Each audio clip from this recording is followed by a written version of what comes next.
नमस्कार, मी विजू. स्वागत आहे तुमचं माझ्या नवीन मिनी ब्लॉग मध्ये. सकाळी सकाळी एवढी घाई असते ना, उठल्यावर डायरेक्ट साहेबांचा डब्बा करावा लागतो आणि जरा सुद्धा उशीर झाला उठायला तर माझी पूर्ण फजिती होते. आजही अगदी तसंच झालं. आलू वांग्याची भाजी फोडणी घातली आणि इकडे कणिक मळून घेतली आणि पटकन चपात्याही लाटून घेतल्या. सगळं काही रेडी झालं होतं तर यांचा टिफिन पण पॅक करून घेतला. टिफिन पॅक करून यांच्या हातात दिला.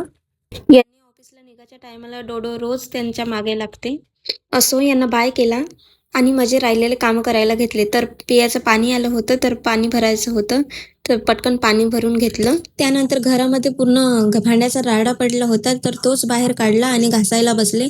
तेवढ्यातच ना भाजीवाल्या दादाचा आवाज आला तर त्यांच्याकडून मेथी पालक कोथिंबीर घेतली आणि आंघोळ करून छान देवपूजा करून घेतली आणि त्यानंतर जेवण वगैरे केलं आणि दुपारच्या वेळेला ह्या हिरव्या भाज्या साफ करायला घेतल्या आणि या हिरव्या भाज्या खायला तर अतिशय चविष्ट लागतात. बनवायला 2 मिनिट पण साफ करायला मात्र डोक्याला ताप. मला तर जाम कंटाळा येतो हे साफ करून ठेवायचा. तुम्ही माझ्यासारखे आहेत का? कमेंट मध्ये नक्की सांगा. हे सगळं नीट करण्यातच माझा 1 तास गेला. त्यानंतर मात्र माझ्या कमरेची एवढी वाट लागली की विचारू नका. आजच्यासाठी एवढंच. भेटूया नेक्स्ट ब्लॉग मध्ये. बाय.